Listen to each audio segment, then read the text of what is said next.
Cheers.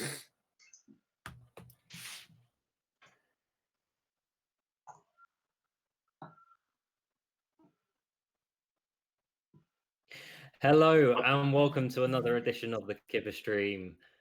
Sorry for the 15-minute delay. We seem to have been having some technical problems to do with YouTube for some reason.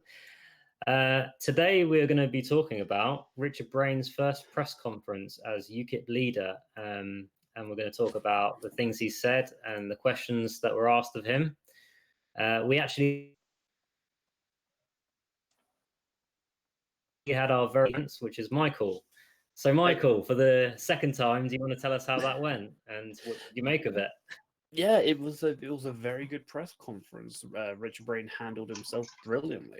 There was nothing the journalists could peg him down on. He pretty much swatted everything they could throw at him out of the sky, and he started enticing them to try and bring him down. Like, say, give me something controversial. I know you must have something, and they had nothing. They were silent, like you wouldn't believe.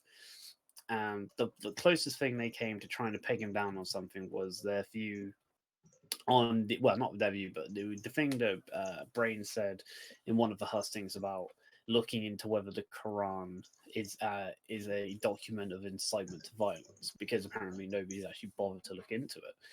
And he made some very compelling arguments for why he believes that. And despite what I think it was The Guardian who brought it up, and that the one chapter was there just fumbled. To be perfectly frank, he couldn't make a cohesive counter argument, and Braine just walked all over him. Well, they basically insinuated that Richard wanted to straight ban the Quran, but that's not, in fact, what he said whatsoever. In fact, I can give you the exact quote any minute now.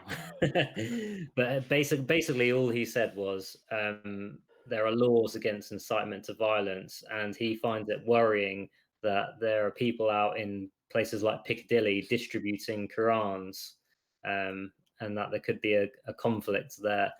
He didn't say, you know what, if I was to become Prime Minister, first day, I'm going to ban the Quran. He did not say that. Richard, as we know, is very much a libertarian. He doesn't believe in banning things just for the sake of banning them. Yeah, he's an incredibly moderate-minded person. Pardon me, which is quite surprising considering he's very much the visionary, and he very much put that message across. Ooh, my food is revisiting me.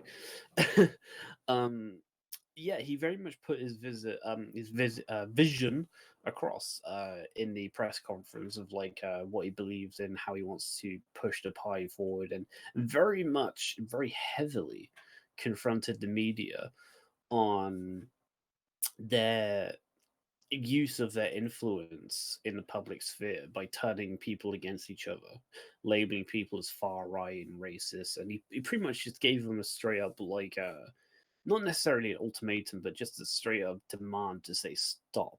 It's got to end. You're ruining people's lives. You're making society divisive. It has to end, and he's absolutely bang on, completely right about that.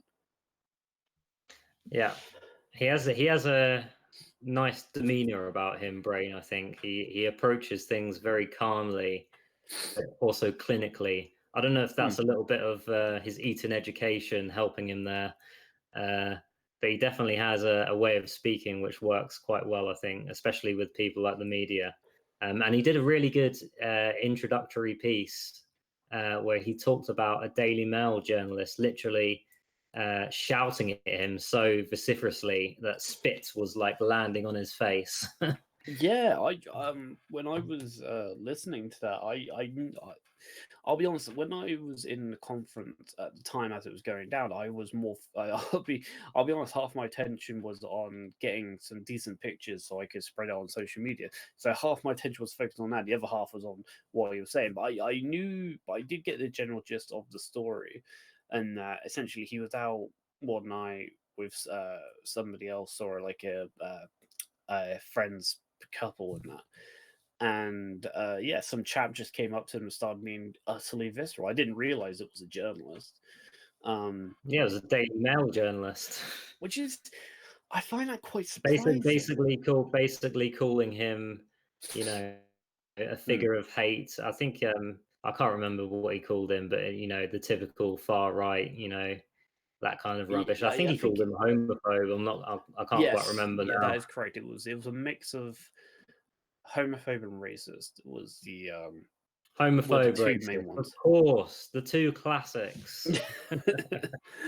Yeah, but I find it so surprising that somebody from the Daily Mail would do that, because the Daily Mail, like at least as I always portrayed, saw them back in even just a few years ago, like even at the beginning of probably around 2016, they were pretty much on the right, as far as I could tell. No, Michael. Really? Like, the Daily Mail are utter shite. Let me Yeah, I just get know that they're straight right shite. now. I know They that. every time something about Tommy Robinson comes along, they just slate him as much as possible. Say, oh, this dirty football hooligan, Nazi skinhead. Yeah. They may be more, you know, on the right in terms of the mainstream media, but when it comes to actual mainstream opinion, they're just probably somewhere in the center, but also at the same time quite closed-minded and fucking dumb, to be honest. I mean, I'm not. Yeah, like I bring it up because the amount of people from 2016 till now, the amount of discussions, but it's more like arguments on social media about Brexit and what. The amount of times people just say, "Oh, you're a Daily Mail reader" and all this sort of thing. And I'm just like, well, one, that's a really poor argument. That's like a really poor insult because it's not even true, and it just makes me wonder, like, if the Remainers, who are clearly very much on the left, if they think the Daily Mail is right wing, then I don't know, there might be some degree of truth to that. But then again, that being said, anything right of the left is considered far right, even if it's just center. So you probably are right. Like, the Daily Mail probably is center something, and then Yeah, it's just blown I out mean, of proportion. don't get me wrong. They might write a good article now and then on Brexit economic policy or something like that. But when push comes to shove and they're asked to talk about controversial issues, they will always side with the left, whether it be Tommy Robinson, Islamic extremism. You know, the biggest, the most right wing thing they'll ever say is, "Oh, immigration is up." You know, they don't really go too much further than that, or they may say something about Islamic extremism being bad, but that's about as far as they go, in my opinion. Yeah, I think the Daily Mail, from what I've always observed, they're very kind of knee jerky. They will always do articles that's very like outrageous. Like, it doesn't matter which side of the political spectrum. If it gets if it looks like sort of thing, then that's usually like what you expect them to write for the Daily Mail. It's like the shock factor, I suppose. But anyway, yeah, like moving past that. Well, actually, Yeah, before you just move on, I do want to add. I think that the reason I understood it that they suddenly changed their stance on UKIP, I'd heard that Daily Mail came under new management a while back, and basically following that, that is when they suddenly started having a different opinion of UKIP. But frankly, yeah, that's never really been my cup of tea, honestly. Just thought I should share that. They had a different owner, did you say? They used to be very pro UKIP. I used to read a few of their articles and be like, well, at least there's some publication that's kind of giving UKIP a fair shake. But then I remember someone saying, I'll see if I can find the source later on, but someone was saying that Daily Mail come under new management, and since then they've been publishing all sorts of anti-UKIP stuff and been against UKIP in every single publication. I wonder who's taken them over. And there was I think the Express got taken over by the Mirror not long ago. So it just shows that you can't rely on any of these mainstream media. The Mirror and the Express, two newspapers people really don't care that much about, let's be honest.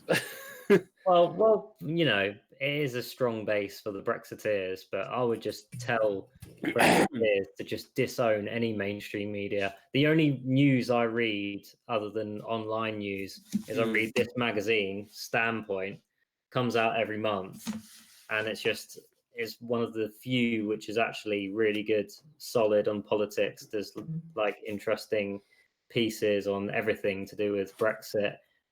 Soviet posters from the 1950s to, immigration policy.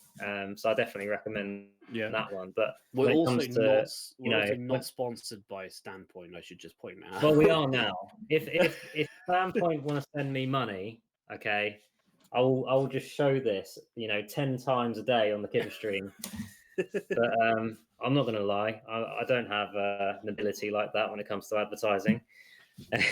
Nothing wrong with a shameless plug. And if Dollar Shave Club want to take us on as well, I'll happily shave on screen for you as well. So look forward to that. Oh, I think a lot of people would pay some money to see me shave off my big old neck beard. Like, keep getting poked at about. She's like, "Oh, we got a big old neck beard." So yes, I have hair. Yeah, we got a couple comments on the stream about that. Oh yes. Wait, maybe we'll save them for later, shall we? We should be having Reese Coombs on soon, but he seems to be neglecting us. So if you're watching now, we will have Reese at some point. So yeah, stay tuned for that. Yeah, apparently some dog escaped into his garden, which is, I don't know what that means. I don't know how a dog can escape into a garden. I'm pretty sure a dog can't escape out of a garden. Well, if they escape out of a garden, they've got to escape in somewhere. Yeah. but yeah, like going back to the original point of the stream, it's but yeah, the press conference went really well, and that like Braine hammered pretty much every single point. What were some juicy bits from the conference? It was pretty much everything you saw, like because the conference pretty much as I came in, it was just everybody getting the whole equipment set up and that, and Braine was off with Liz Phillips, and that they were trying to typing on getting his speech, his introduction speech all sorted out, and at least that's what I assume they were working on. And then I was just chatting with a few people, and then Braine came in, everybody kind of took their seats, and then it just started. And then apparently, oh, there's Reese. Hello. Nat West Coombs is in the house. Yeah, Yes, indeed I am. Yeah. Then the camera started and all that, and it went for about an hour. And they were only supposed to be in up until about noon, although because it started at 11, and then as soon as it got to about noon, like because Braine was about to take another question, and then like it was called time, and then it was just like, yeah, we're done now. So pretty much everything you see in the video of the press conference is pretty much everything that went down, because the media people did not stick around. The moment it was over, they booked it. Who was there? I know we had the Guardian. Did we have anyone else? The Guardian, the Times. Apparently, the Sun was there. Even though they never announced themselves. The Sun actually recently did an article, basically lambasting Richard, saying that he is a big fan of Sargon, who likes to make a joke about raping MPs, and did that as their headline, essentially. So basically just a straight propaganda hit piece, which I presume is from that conference. I think it was, because I was notified about it, because shortly after that, when we all went to go get some drinks and that,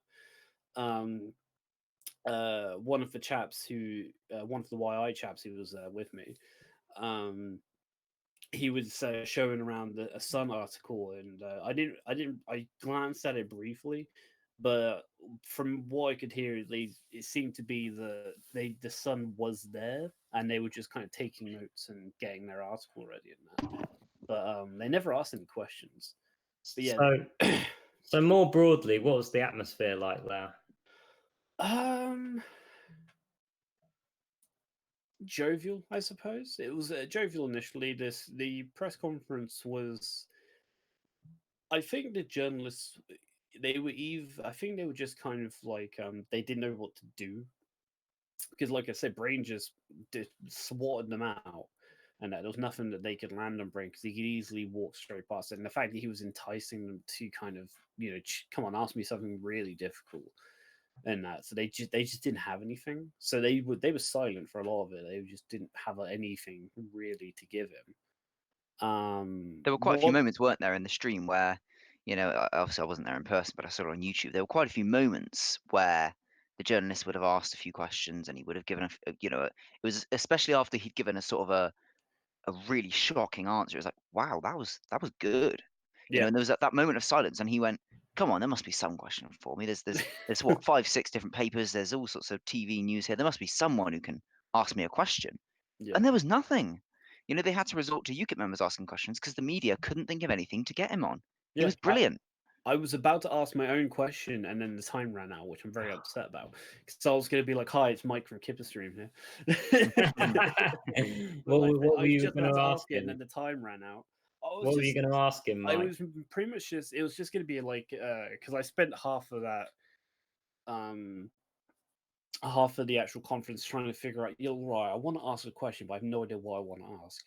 So by the time I figured out my question, it was basically just going to be a broad kind of like, since you're now the UKIP leader and that, what was your, what do you think should be the main priority, like in terms of policy for the party going forward? Should it be tackling knife crime? Should it be improving the police? Should it be dealing with healthcare? Should it be building up our fisheries? Just kind of like try and get a rough idea of which he thinks would be a good priority, or like something that the party should focus on as its main kind of signature policy, and that just kind of get a rough idea of where his mind's at the moment, and that so it's something fairly simple and nothing too complicated.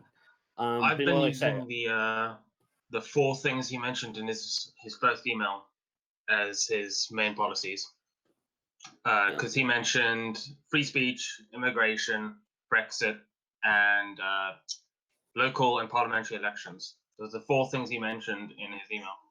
Oh, okay. I guess I would have answered my question then.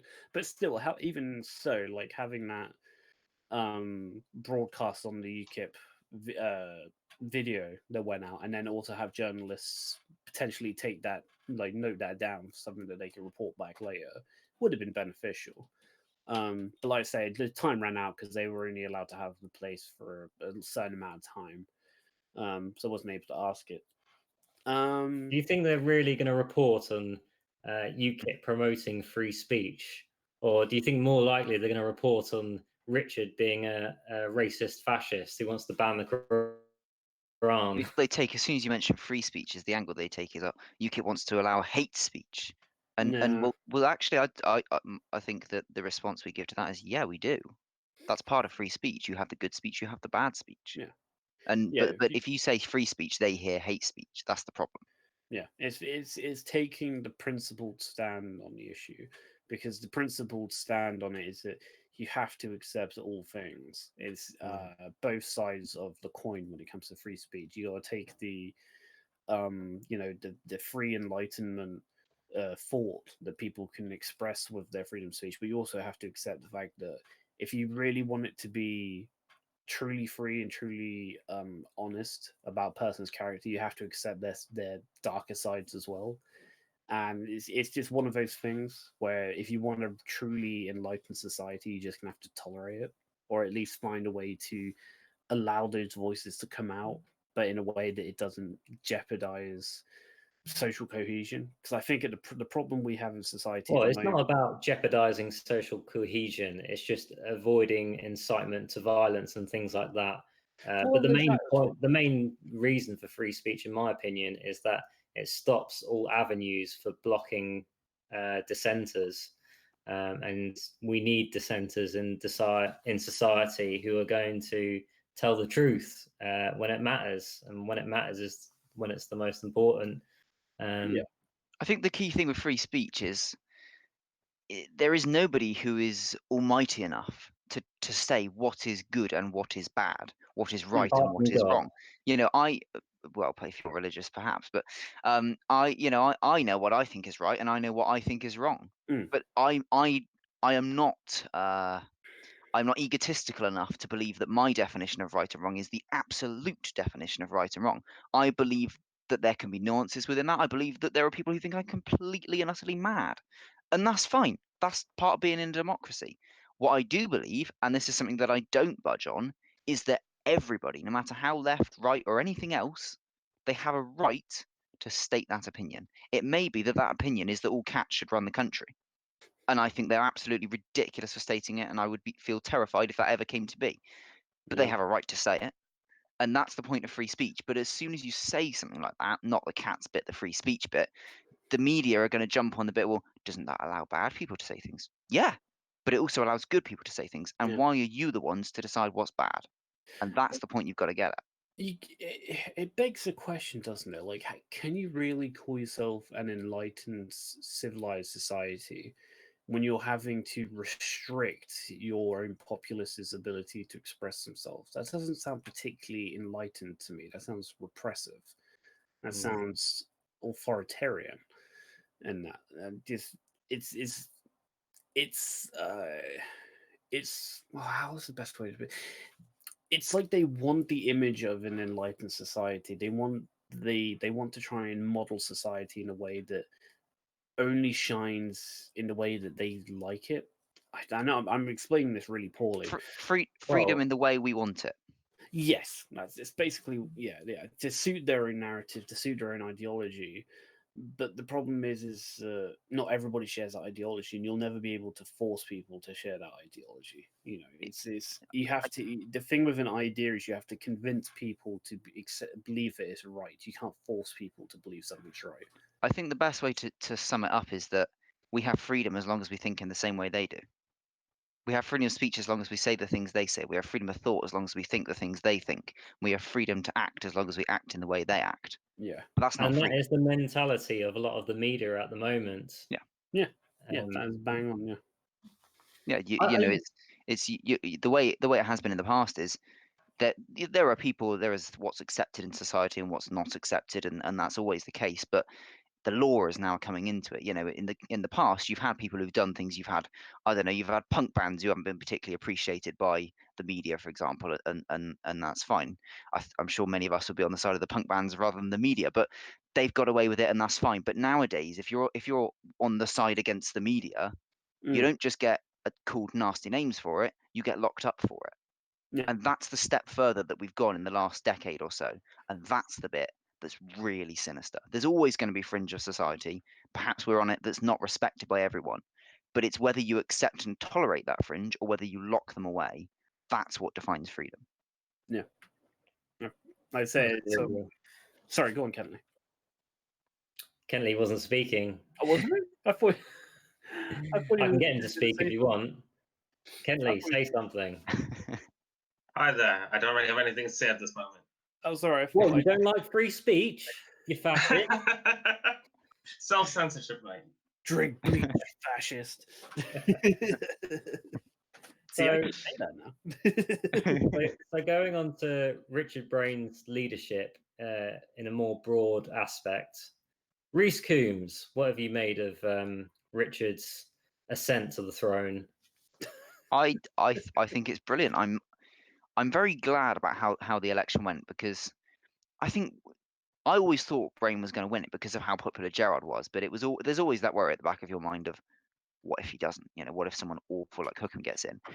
But the results came in, and it was a pretty deafening victory for Braine. And in second place, with quite some margin, was Freddie, who's also a pretty awesome guy. Not as awesome as Richard, of course, but an awesome guy nonetheless. And then in third and fourth place was, with pretty pathetic number of votes, was of course Ben and Mike, which was quite amusing. But that's just me gloating. Going on to what Richard's actually been like, I think his leadership so far has been brilliant. The first thing that worried me is there were rumours going around that he was going to keep Kirsten on as chairman. And she's been an absolute disaster, censoring members, putting in the awful MEP lists and presiding over some pretty terrible decisions, frankly. Not Basically, entirely her fault, but overseeing them.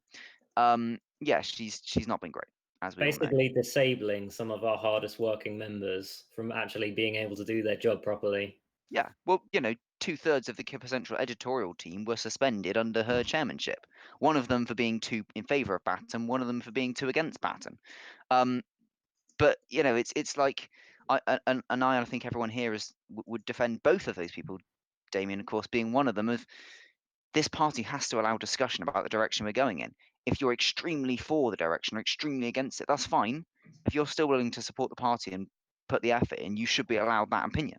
That's the whole concept of free speech we've just discussed. But that's not about Richard. That's about Kirsten, and she's gone. Bye. Ding dong, the witch is dead. Well, hopefully not Sorry, dead, I had to but get yes, that in there. But no, I think Richard has done a really good job. The team he's put in place, as I was getting onto, is with Liz as chairman. Liz is a brilliant, brilliant chairman. She's been a member of this party for, I'm pretty sure it's decades, certainly a long time. She was PA to Nigel, then to Gerard, and I think to many of the leaders in between the two. She's had a long track record of working behind the scenes for this party, immensely committed. She's been candidate for us in countless elections, even in seats where she knows she wouldn't do well, but she's done it for the sake of the party. She's committed, she's known, she's respected. She's the perfect chairman. And I think she's going to get a hell of a lot done. And she's going to command a lot of respect, which is something the chairman hasn't had. I'd say Tony McIntyre was respected, but before Tony, we've not had a chairman for a very long time who's been respected by the members, and I think Liz will do that.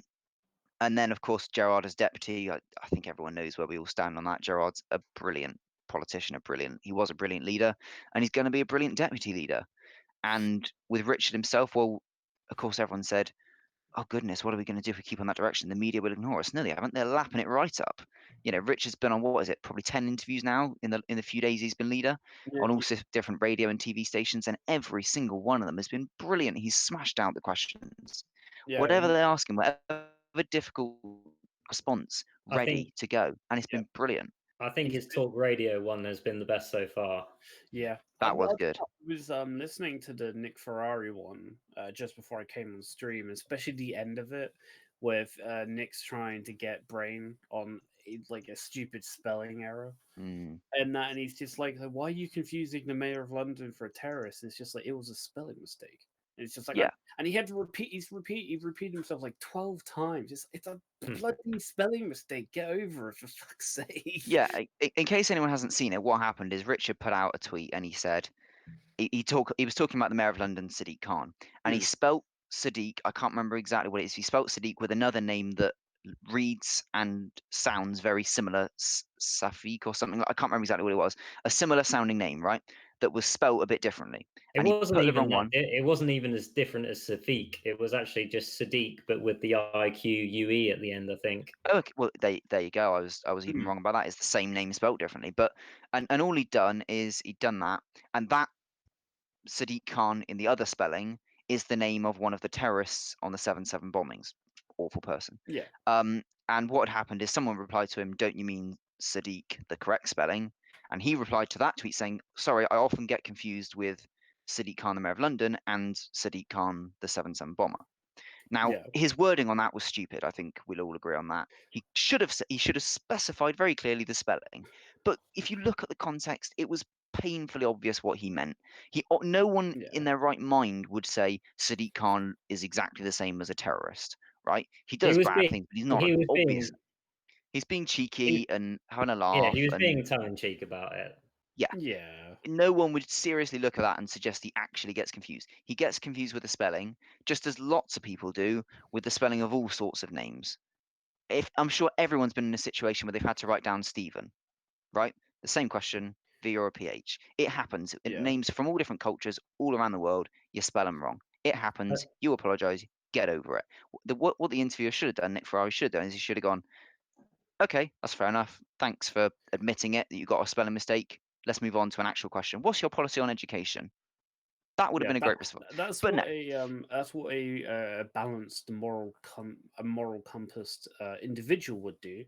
But Nick Ferrari is definitely not that kind of person. I like Nick Ferrari, but he's definitely... You shouldn't do. He's another twat, just like the Daily Mail. You shouldn't like either of these. No, I like Nick Ferrari. They're terrible, both of them. No, I like Nick Ferrari purely on his attitude, because he will aggressively go after whoever he's interviewing, regardless of which side of the political spectrum they're on. That's true, I guess. Yeah, I do like that nature. I'm not saying he's like a perfect man, but like that's the Jeremy Paxman type. Yeah, that the way he does his job, like I do like it. And, he's kind of like not a raging bull, but he's like a bull, and like once he gets you on his horns, like he just keeps on charging. It doesn't stop. He's a very rigorous interviewer. His interview with Diane Abbott was incredible, probably the best Oh, is that interview the we one had. where she got the math wrong? She could, That was the one where police officers are being paid. I think it was £10 for a year.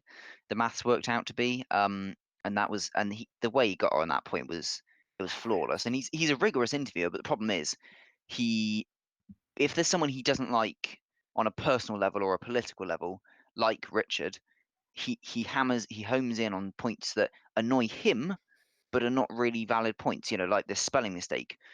Everyone makes spelling mistakes. I'm sure Jeremy Corbyn has made spelling mistakes, but you wouldn't spend 2 or 3 minutes of an interview with Jeremy Corbyn picking him up on someone's name he'd spelled wrong. You might mention it, and that's fair game, but once he admits to it, you move on to something more important.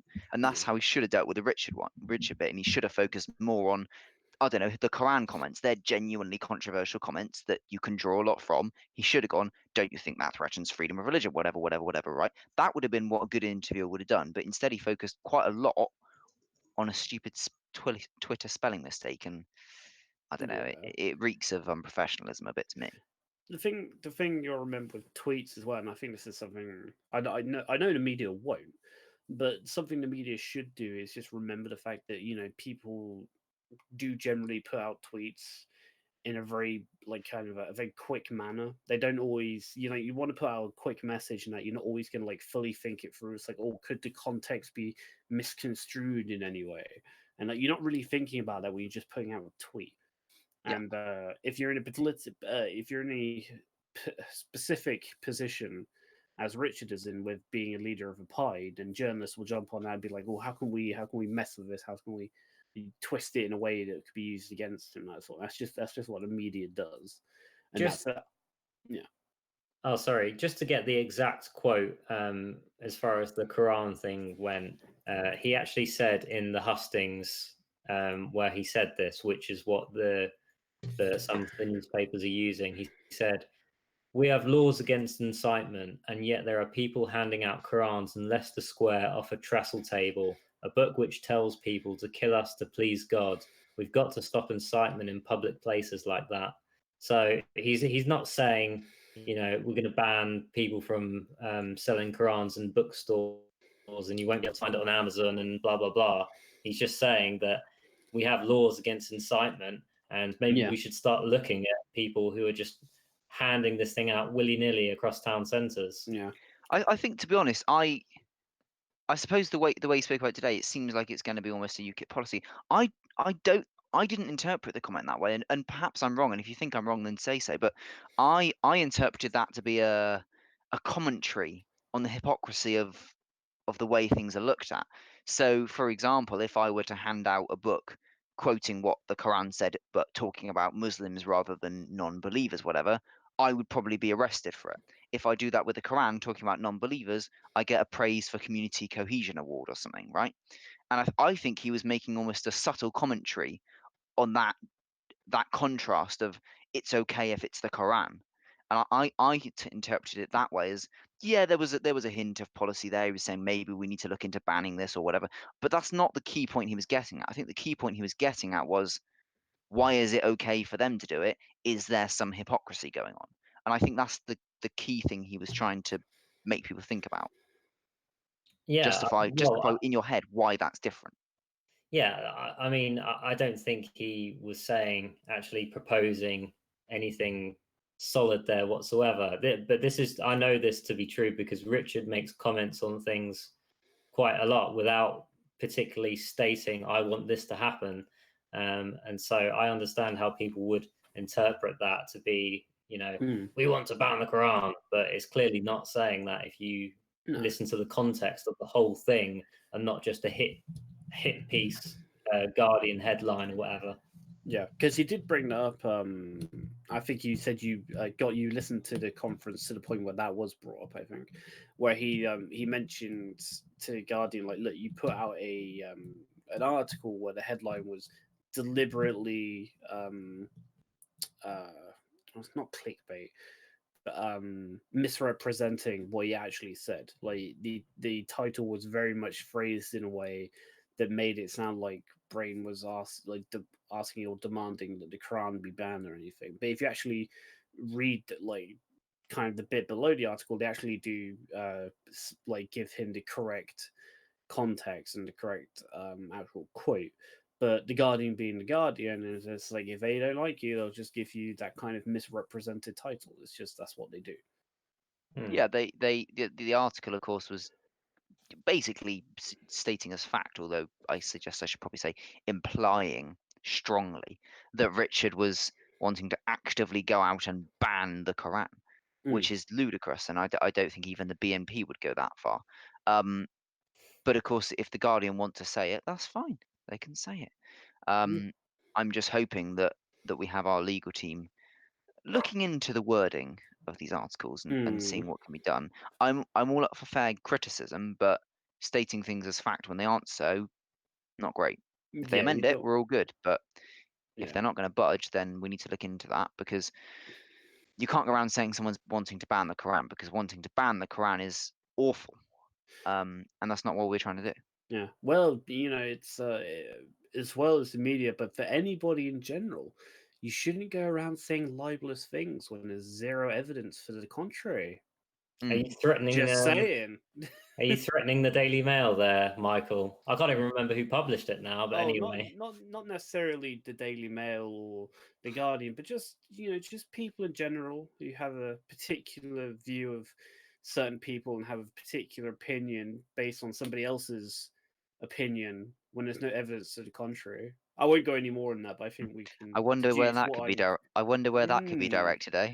Yeah, I wonder indeed. Maybe the great thing about if you were to sue the Guardian is that they're always pleading for people to donate money to them. So if you got a really good lawsuit against them, you could take them out forever. Yeah, I think that's more a case of they're greedy and they want more money. Not that they need it. I think they're quite okay. They've got all the rich politician class behind them, but no, from what I've heard, they've been struggling for quite a long time. Reese. Who's that? They barely make any money as it is. How many people do you know buy the Guardian newspaper? Oh yeah, the Guardian has been struggling. Yeah, ever since they went full digital, they've been like really struggling. And it's not easy to make money with an online website if all you're offering is advertisements. The donation thing they're doing is a good business strategy, but if people don't like what they're reading, they're not going to donate. Yeah. And the thing is, well, I think their main income is still print sales, but yeah. But when was the last time you saw a Guardian newspaper that wasn't in London? That's what I mean. Like that's the only place I see the Guardian newspaper. I don't see it anywhere else. I only ever see copies of them on like the Tube or something like that. Yeah. You know what? This is a bit random, but I was digging through my drawers the other day, and I managed to find an old War Plan Purple leaflet. And I thought the wording of this was really fantastic. I think it was penned up by John Wong, but it has I can't show you because it's literally pinned to my wall. But it has the 3 images of Sargon, Count Dankula, and PJW. And it says here, War Plan Purple originates from the global cultural movement, the Liberalists, activists for classical liberalism with the aim to re-establish core liberal values in Western societies. It was founded under 7 liberalist principles, conceptualized by Carl Benjamin, a prominent YouTuber better known as Sargon of Akkad. And these 7 principles are individual rights, democracy, economic freedom, freedom of speech, self-reliance, blind justice, and secularism. And I just saw this and I thought, yes, this is, and how brilliant is this, and how brilliant that these core values are instilled in UKIP now, thanks to the liberalist movement and the young people coming through into the UKIP ranks.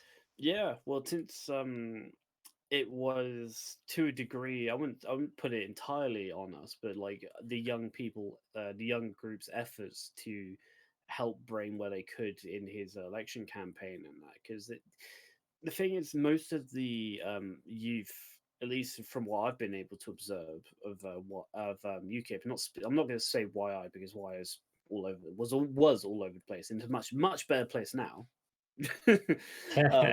For anyone but- who's wondering, that's the youth wing of UKIP, YI. And if you are under the age of 30, please Google YI Hub on Facebook and you'll find us. Yeah, if you're a member of UKIP and you haven't joined YI yet, now's a good time because it's a much better place now. For anyone who knows anything about computers, I do apologise for Damon's use of the phrase "Google it" on Facebook. That was an embarrassing use of. You got Zucker it on Facebook, man. I'm gonna start using that Zucker it on Facebook. I like that. That's gonna be my cringy thing for the week. At least I don't wear a headset, which makes me look like a telephone operator. That's all I'm gonna say. I'll take that. That's fair. The banter out. Yeah. We're supposed to have Sebastian Cheek on as well, but he doesn't seem to have been appearing on the stream for whatever reason. Did he say that he was going to, or did you just bring him into the chat? I asked him if he wanted to come on the stream, and his reply was "balls deep, mate," and yet he hasn't appeared. So I don't know what's going on. He's a very frigid man, apparently. I didn't know balls deep could mean no. I thought that was a pretty firm yes. Knowing Seb, that means something else. Yeah. Oh crap. Yeah. That's not the right. Maybe best not reading that one out, mate. I hope he's not watching this one. He'll get mad at me. Oh, I feel like that's also not very Christian if you're not married. Should we move on? Yeah. Okay. Well, what should we talk about? Let's get balls deep into another subject. Let's get balls deep into Braine's comments on comments. Did anyone else pick up on the discussion he had today with the Guardian journo about the comment section on their website? That was quite something. I remember that was quite something. He picked up, I can't remember exactly where it came in, but he made a point about how the Guardian and lots of other print papers on their websites are having to block public comments because of how many people are calling them out on their crap. And he made the point in a slightly more Richard Braine way than using the word crap, but he was right. And the Guardian journalist interrupted and said, "Well, actually, I'll have you know that was actually to do with legal reasons." and Richard just looked at him and he pulled the cheekiest smile, and he looked at him and he went, "Really? Do you expect us to believe that?" And the room roared with laughter. Yeah. Every single person, probably even other journalists, knew that he was talking a load of rubbish. It was all because there were a load of people going on there saying, "That's not true, you're biased, whatever," exposing them for the rubbish they were putting out. And Richard Braine said, "We all know why you're doing it. Come on, let's be honest." And he went, "Well, actually, it's because of legal reasons. And as I said, we're a publisher, blah, blah, blah, blah, blah." And he just looked at him and he went, "Really?" And it was a wonderful moment because everybody in that room, you could feel it through my TV screen. I could feel it, that everyone in that room knew it was a load of nonsense. And finally, we've been able to get that out. And just with one or two words, Richard could demonstrate to the room how much what's the phrase? How much of a liar this guy was, how terrible the Guardian are. And he could just demonstrate it with a face and with a couple of words, and that atmosphere was brilliant. Yeah, it's Braine knows exactly how to play the media. He knows exactly how to fiddle them around in his hand, and that he knows all the routines and that. The thing I think with Batten, and this is probably where Braine I think he'll do better with the media than Batten did, is that Batten was very much a heads-on person. Like he could take on the arguments, he could win the arguments, but I guess you could say he's a little bit like Trump to a certain degree. He doesn't have quite as much nuance about it, whereas Braine does. You realise the argument you just made, Michael, actually contradicts itself because Trump is a massive success in America. No, I'm not. No. You misunderstand. Like, because as far as we're concerned, Batten was a success. Batten did everything right. Like I say, it's just the unfortunate situation of the Brexit pie, and that pretty much just came and just ruined everything. Whereas with Braine, before that happened, Braine was just storming. He was doing brilliantly.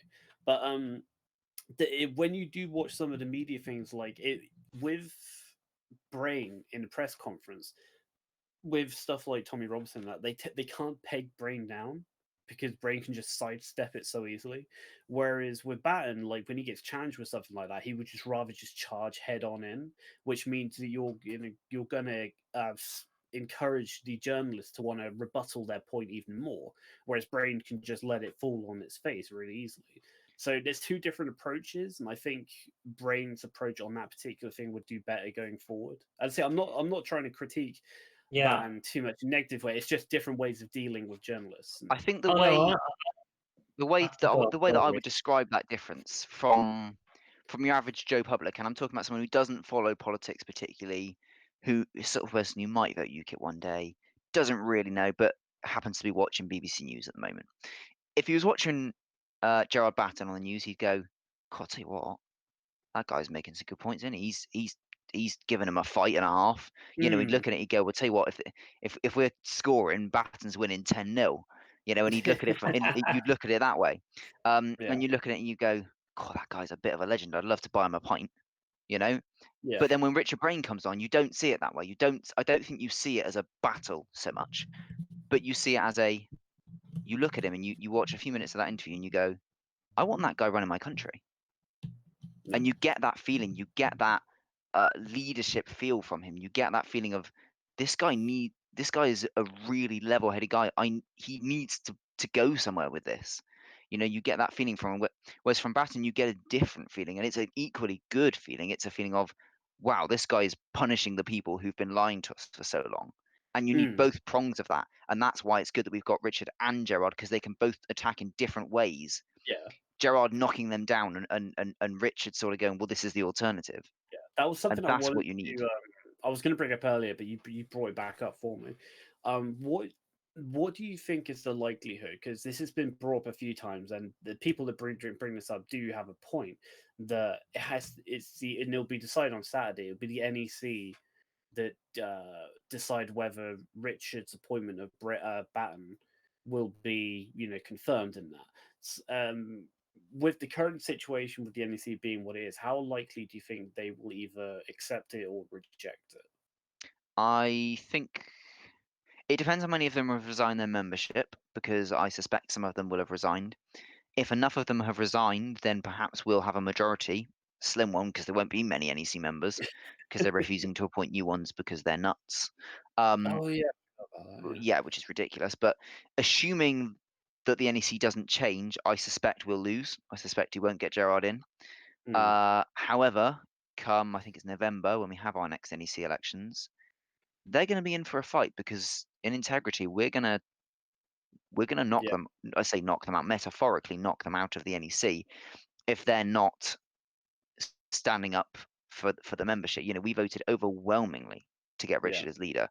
And if they want to try and get in the way of that, well, good luck to them, because they might win in the short term. They might win for now, but we're coming for them. I actually disagree. I think they won't block him from standing, because I think they've had a real punch to the nose recently with Braine's result 53%. I think they're going to see that they are very clearly in the minority now when it comes to opposing Batten, Braine, and the whole movement. That I think they realise now that their side of politics is over, and that they need to accept what the members want now. Yeah, I hope you're right. Because sorry, I'll just jump in, because this after the conference, me and a bunch of the guys who were there, we all went for like a drink and that, and this was brought up in conversation that we were talking about the situation in the NEC and integrity, and the way that me and some of the other ones see the other chaps feel is that integrity is going to be a great moral compass, so to speak, for the pie, because it'll be the perfect thing to hold the NEC accountable again, because all the NEC is supposed to do, to my knowledge, and maybe you can correct me if I'm wrong on this, Reese, is the NEC is pretty much only supposed to function as the backbone of like making the pie run, like in certain areas like that. To my knowledge, that's all the NEC is supposed to do. Before, I was going to say to Reese, before you answer that, can you also explain what integrity is as well? Yeah, sure. I'll go on. I'll finish my point and then you can jump on that. Yeah, so yeah, that's all the NEC is supposed to do, to my knowledge of how I understand it.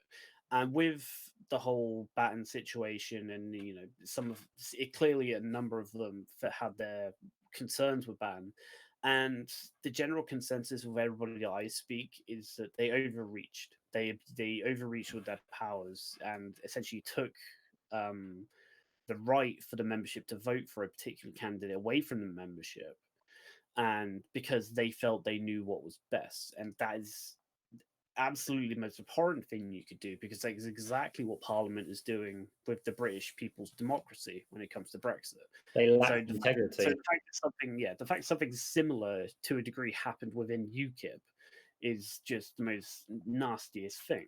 So I think on one hand, I think the NEC will allow Batten to be appointed, because they know that they're on incredibly thin ice as it is when it comes to respect from the membership, and if the ones that are there still want to be there, they're gonna have to kind of double back a bit and let that happen.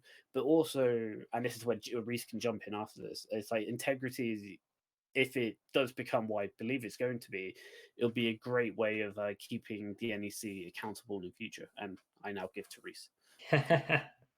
Yeah, integrity, for those of you who haven't heard, is I begrudgingly will describe it as a momentum style organization within UKIP, in which by which I mean we're a ideologically driven group within the party pushing our values. We forget the violence side of things and that style, the abhorrent nature of their politics. But in terms of structurally, we are fairly similar, or aim to be anyway. We launched last week, and what we're trying to do is be a congregation force for those who are pro freedom, who supported Gerard Batten, who's supporting Richard Braine, who believe in free speech, who support Tommy Robinson and his right to talk about rape gangs, and all of these other issues that UKIP has been talking about. We want to discuss the difficult issues to discuss. We want to bring on the table the issues that the media don't want us to hear about. And it's all those things that some people in UKIP are too ashamed or afraid or weak to bring up. And we want to go, no, that's what UKIP's about. If you're too weak for that, you're not UKIP. And and when I say that, I want to work with everyone in the party, from the moderates to the extremely hardcore pro-Battenists. But as a party, we have to confront the issues that no one else will. And that's what we're about. And since Integrity launched last week, we are in the hundreds of people who've subscribed for email updates from us within literally, I think it's less than a week. And we don't even we've only just got a subscription form up. But those hundreds are literally from people who have actively emailed us to say, please contact me. Yeah, I'm one. Yeah, indeed you are, and we're going to keep that growing. We're aiming to be in the thousands, and I think that's a very realistic goal. We're in the process of getting a website, of getting together countless activists all across the country who are going to work with UKIP members to promote the party and to promote the right values within the party. And we're going to make sure that come the NEC elections and come the next leadership election and so on, members who are unsure of who to vote for know who is on our side. And that's not to say we're telling members how to vote, but we're going, well, if you want this style UKIP, this guy's your guy. And that's what we're about, and we want to push and uphold those values within the party. So it's early days, but it's gonna be big. And on your point about the NEC, I would say the NEC do cover a little bit more than what you described. So yeah, they are primarily there for structural, organization, legal side of things, as well as being the NEC. They are also the directors of UKIP Limited, and they manage that side of things and all that, which is sort of standard and it's probably covered by what you said. But they're also in charge of approving policy, approving spokesmen, vetting candidates for leadership elections. So that is within their remit, but there is a way they're meant to do it. And generally speaking, they're meant to stay out of the political stuff. They're meant to go along with what the leader says. If the leader comes out and says something awful, then they need to go, right, let's deal with this, like they did with Henry Bolton, where they made the right decision. But generally speaking, if there's an elected leader, they're meant to back that leader. And if their members are strongly passionate about something, they should give them a chance to voice that passion. When I talked about the NEC are allowed to vet candidates for leadership, what I mean is in leadership elections you have requirements. You must have been a party member for X number of years. You must have donated X amount to the party. You must have been an MEP for X number of years, whatever the requirements are. That's pretty standard. And it's the NEC's job to appoint somebody who will go, is that true? Yes. Is that true? Yes. Right, this candidate's fine. Next. Not to go, do I like this person? No. That's not what that's about. And I would argue the Constitution doesn't allow them to do it. They argue it does. It's unclear. It's certainly not what they're meant to be doing. Whether by the letter of the law they're allowed to, I don't know. I'm not a lawyer, but they shouldn't be. And I think we can all agree that they've gone too far and they need to be held back. So I just want to clarify. Sorry, go on. I just want to clarify something because obviously, I read the Central article about integrity, and I was kind of on the fence, and I saw the whole momentum comparison that was done. And a lot of people were a bit alarmed about that, worried about that, and I saw a comment on I think the YI Hub saying that the momentum comparison wasn't too great, and a better title or example of what they should be is more like a watchdog to keep the NEC in check. Would that be more accurate, or would you say the momentum comparison holds? See, I'm not a massive fan of the momentum comparison because momentum has so many awful aspects to it. We are an NEC watchdog, but we're more than that. We are I guess It's you an could say, activist hub, isn't it? it's what? Sorry. It's an activist hub, isn't it? Yeah. It's a group of like-minded activists who everyone within UKIP broadly agrees on Brexit and on generally on free speech and so on. But this is a specific group within the party of people who are extremely passionate about a particular set of issues. And we believe that freedom is the utmost important issue that this party should be fighting for. We believe that freedom of speech must always be protected. We think that people like Tommy have been persecuted and should be supported by UKIP. We're on side with Carl Benjamin and Count Dankula and so on. It's a way for those people to feel at home with those opinions, because in some parts of the party they aren't. And we want to show them that actually the majority of members are on your side. That's been shown consistently. And we're here for you. We want to allow you to voice that opinion, and we want to make sure that your opinion is represented in NEC elections and so on. Because in NEC elections, I mean, there was one election, I think it was 98 candidates who stood for election or something like that. No, 92 it was. 92 candidates stood for 8 places on the NEC. And there's no way I didn't read all 92 candidates. I read a few, and I read the prominent ones that were likely to win, but I didn't read them all, and there could have been some great people that I missed out on. So what we need is an organization like Integrity to go, you vote for who you want to vote for, but these 6 candidates, for example, are really great people. We know them, we've worked with them for years. They're fantastic candidates. They represent the same values that the membership of this party support, and we'd love to see them on the NEC. So, listening to how you've described it, then I have two questions then for integrity, because one of them was, and some people mentioned this as one concern. It's like, what sort of power would integrity have? Would it have any like specific like instructional roles, or is it purely just an activist thing? Yeah. So integrity is not. At least as I see it, is not in any way going to be formally powerful within the party. We are not. So no authority then. No, if integrity says something, that won't affect an NEC decision or a rule within the party. No, it's we are, I don't know, potentially we'll advise NEC members if that's what the NEC members want. We'll work with them where we can, but no, we're not going to be I don't know. When the NEC says something that formally affects the party, we're not going to be like that. We're not we're not an official institution of UKIP. So we wouldn't. So UKIP wouldn't have its own little lobby group that could like not necessarily in. Well, it's just like I found the perfect analogy actually. The European Research Group. I would say that's probably a better example, maybe. Okay, fair enough. That's a good analogy. That is a good example. It's like-minded people pushing for the party to go in that direction.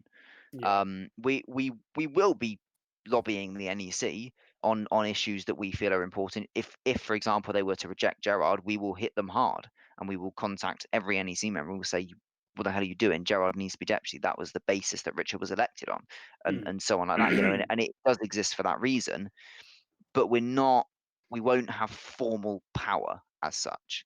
We will be, I guess, we will be powerful in, or ideally, if all goes to plan, we will be powerful in the way that people will respect us and people will want to listen to us. You'll have So we will have the influence. power of influence, but we won't have actual.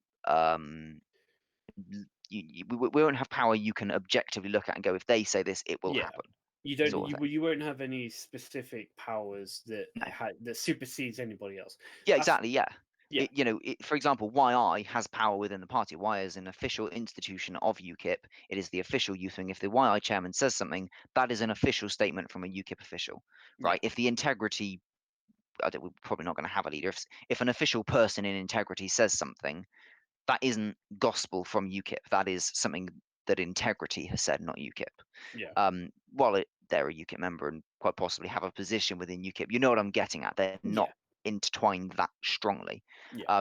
But what we will be intertwined in is the actual people who make up integrity and the people who make up UKIP. They will be broadly similar. Yes, I'm really glad you explained that, because I think a number of people, when they did first hear about integrity, they kind of had these concerns that it was going to be like that. But you've explained it perfectly. I have no concerns about it anyway.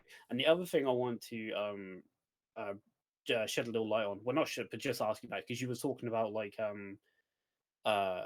candidates for the NEC, and like it sounded like integrity to a degree would be impartial and just give their opinion of each candidate and what they stand for. So I think that it wouldn't be like, hey, this is the candidate we want you to vote for, and just be like, no, these candidates, they stand for these reasons, these are their values, and that you make your decision, and that we're just informing you.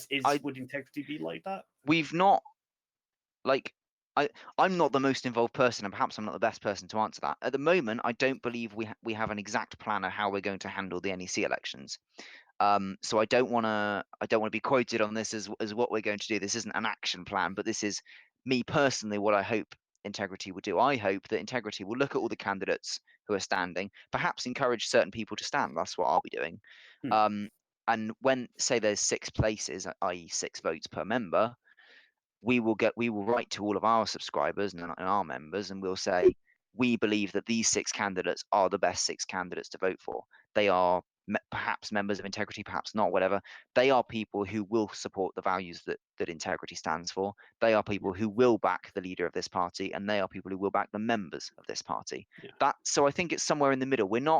I don't think we're going to be sort of trying to gate crash the NEC elections, but equally we're not going to go, oh, well, we like this guy and we don't like this guy. We're going to be going, we really suggest you vote this way. It's your choice and you vote how you want to. We're not demanding anything, but we would recommend you vote this way. That's how I hope it goes. So it would be a case of like certain candidates, if they meet certain criteria, they would get integrity approval and that. But integrity is in no that's a nice idea. Is in no way going to be the arbiter of like who you should vote for. One of the primary things that integrity stands for, I'm pretty sure it's mentioned a couple of times in the mission statement, is freedom of thought and so on. And the last thing we'd want to do is go to members, you must vote for this person because we say you must. That's not what it's about. It's about going, well, we've had a really thorough chat with these people and we think their plans are great. We would recommend one of your votes go to them. It's by no means saying you must vote this way. It's different to that. But there will be an element of strongly suggesting how you vote, because most members don't know enough about the NEC members. So I think the best way to view it is, for your average UKIP member, given there's 30,000 of us, or near enough that, most of them don't have the time to read through, I don't know, 20, 30 different pages of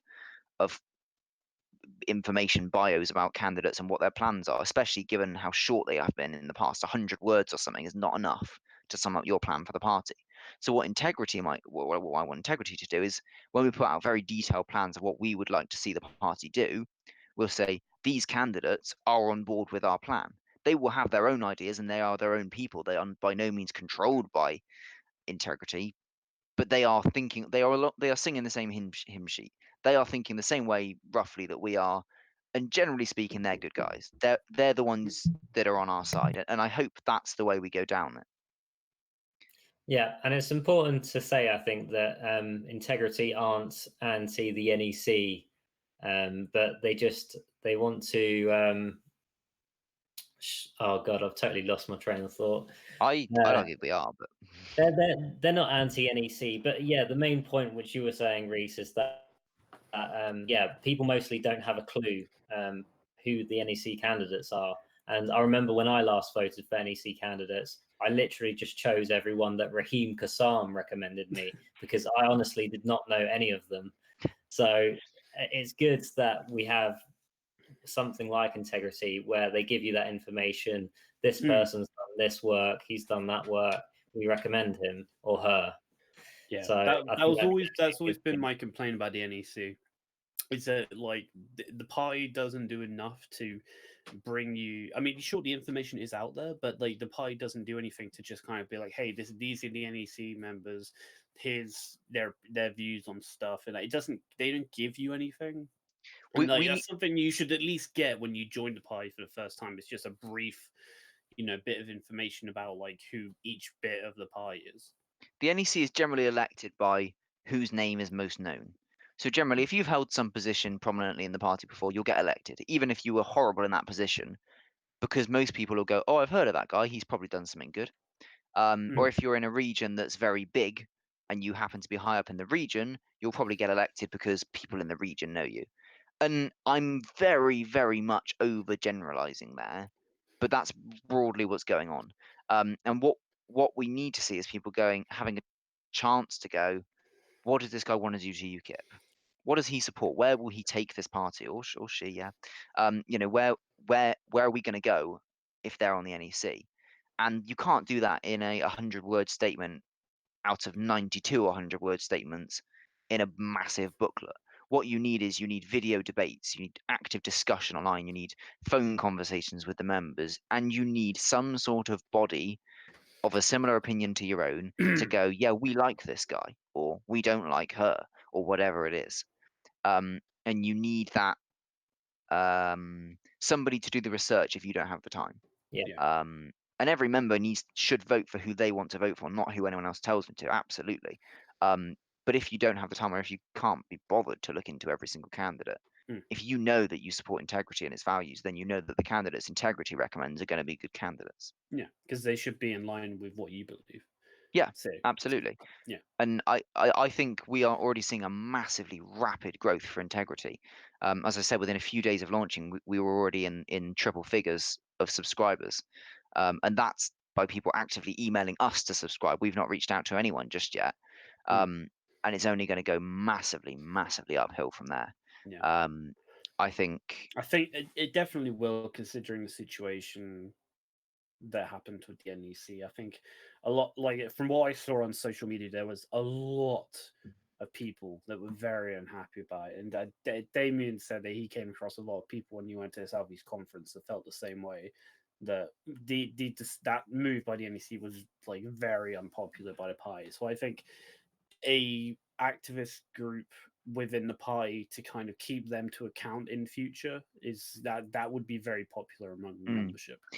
Yeah, and going back onto something you said a moment ago, linking to that, is I hope that Integrity will campaign to abolish the NEC.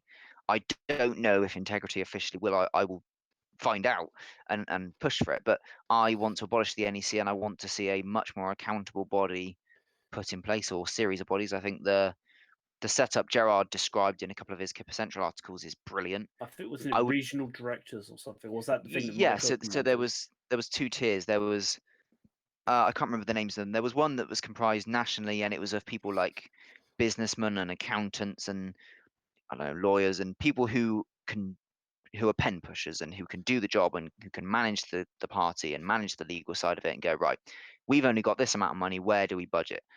How do we raise more funds? How do we we've been threatened with lawsuit for this issue. What do we need to do? How do we follow this new election law? Whatever. That side of things, the strategic, boring stuff that most people don't really bat an eyelid for. And then you've got another board, which is I can't remember the name of it, but a board made up of activists and campaigners and people from each region and so on, who are there because they've worked their asses off for this party and who know how to fight a fight. Yeah. And they're going to go, right, what can we do? But in that situation, Reese, who would be the person who decides that Gerard should be able to stand or not? Would it be the appointed people or the activist people? I don't know. So Right. I don't know. I would hope it would be the activist people because I don't know exactly how it would work. I would want to look into it a bit more. I would want to flesh it out with more specifics, and I would want to make sure that democracy is first and foremost.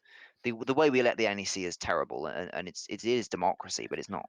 It doesn't really work. I would like to see a democracy be the absolute priority within this new system, in a way that's going to work pragmatically. Yeah, I'm inherently, I'm not against the NEC and I'm not for abolishing it. The way that I view the NEC now is the same way that I view the House of Lords.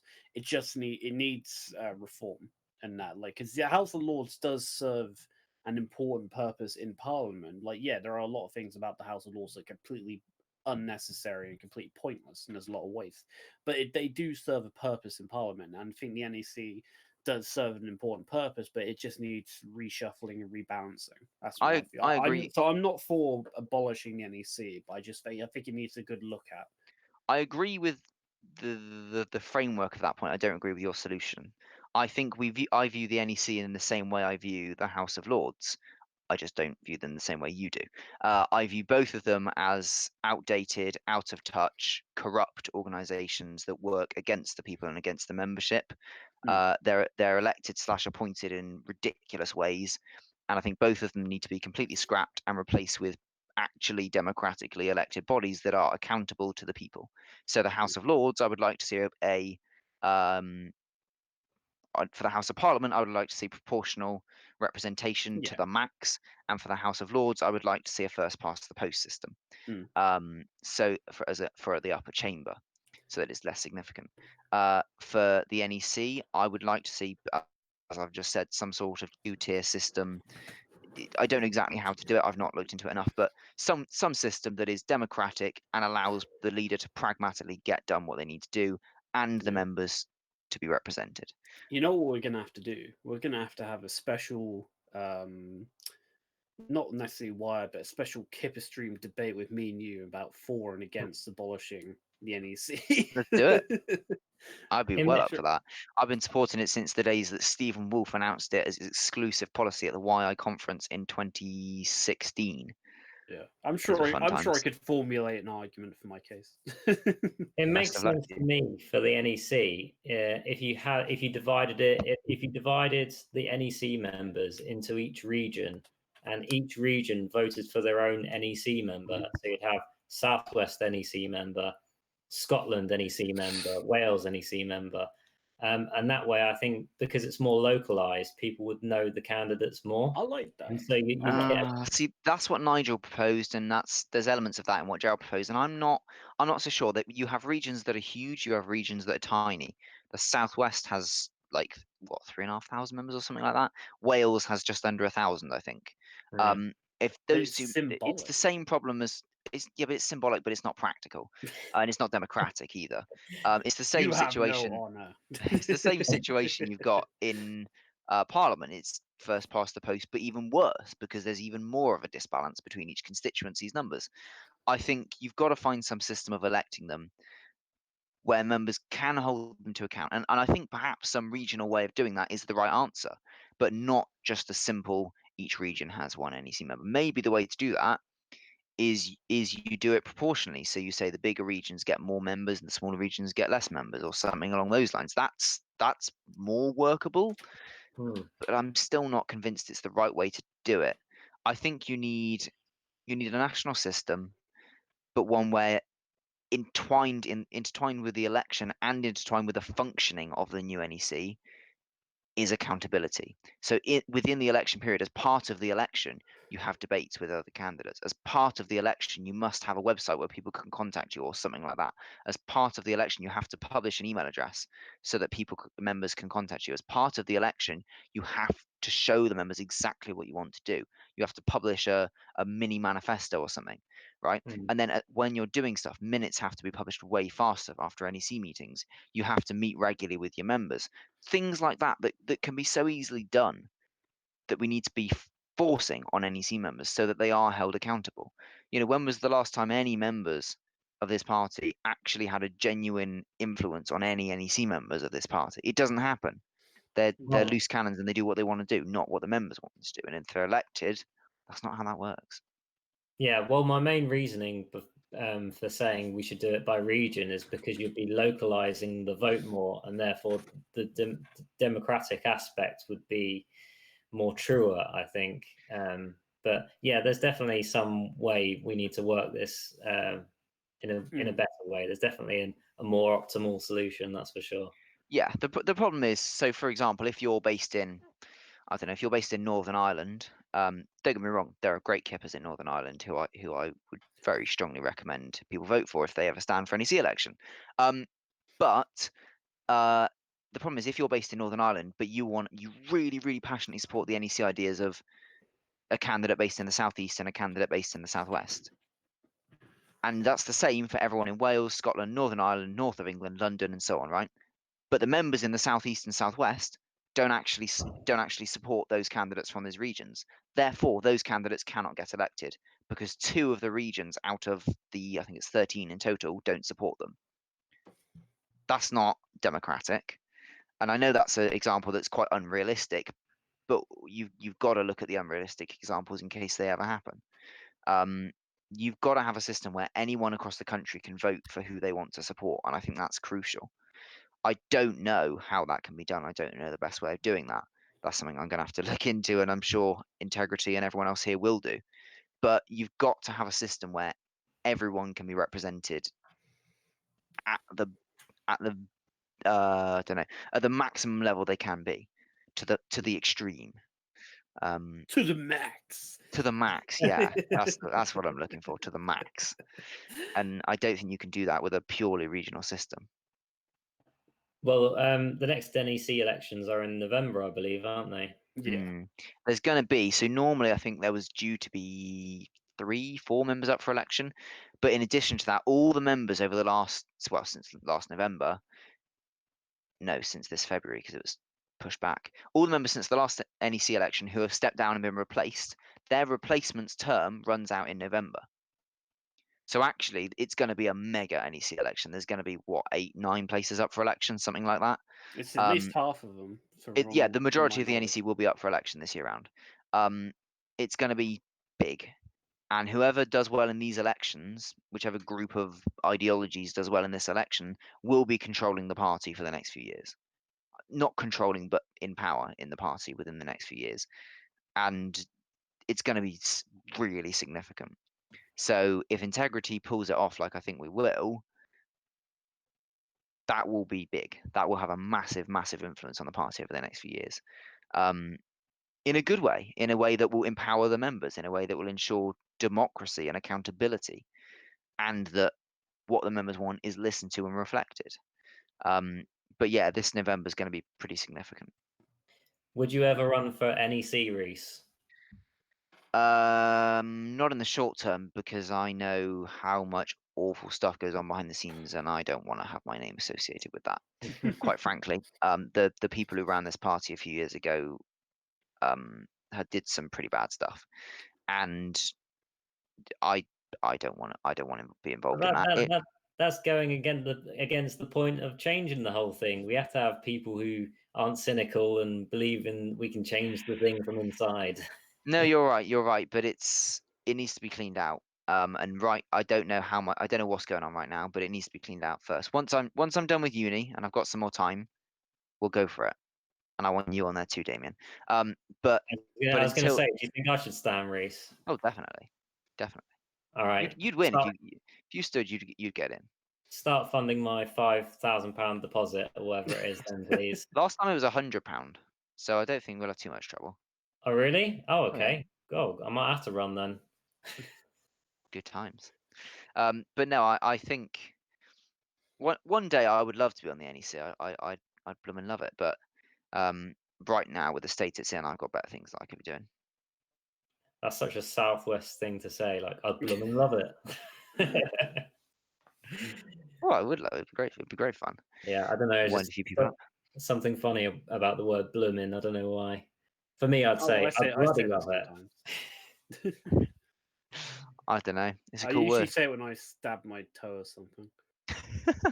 Blooming I it. tend to use stronger language than that, but It depends how much it hurts. well, yeah, you're right about that. Yeah. All right. Well, I think we should wrap this stream up. Yeah. Fair enough. Good Fair talking enough. to you guys. Yeah. And Good stream see today. you next. Oh, I'll tell you what. Actually, I just remembered. I was going to say how you can become a member of Integrity. It's not a member. Sorry, you can subscribe to Integrity by going to subscribe@integritypurple.com. And I'm going to override Damien because as of it was either this morning or last night, I can't remember. As of recently, we have a very, very primitive website. Rather than emailing us, you can go on the website and enter in your details in the form we have on the website, because that will save me effort copying and pasting from your email. So if you go to integritypurple.com, there is a sign-up form. Fill in the sign-up form. You'll be on our mailing list. Fantastic. For those that already signed up, they will be integrated onto the list. We're in the process of doing it that. Twice or anything. No, if you've already emailed, so when we first started, we had something like integritypurple@gmail.com. Then we transitioned to subscribe. It's just a white screen. I'm working on it. If then we set up an email which was subscribe@integrity.com, and now you can still email either of those email addresses, and we will still get it. But we've got a form on the website to sign up, which is the best way to do it. So if you've contacted us on either of the two email addresses, you're good. You're on the system. You're sorted. When we send out our emails, you'll be on them. If you haven't done that, then please go to our website, integritypurple.com, and sign up from there. Yeah, like a true salesman. And also, a quick note, I'm going to try and get Richard Braine back on the stream. I don't know how realistic that is, considering he's now the leader of UKIP, but you never know. Yeah, it's going to be a while, I think. He'll do it. Okay. And that'll be for the 25th episode. And I love nice round numbers, so that'll be nice to get him on the 25th. And also, I might try and get Sargon back on stream if possible, because we all love Sargon. Why don't we do a jumbo 2-on-1? Oh, you know what? Sargon got it, Reese. stream.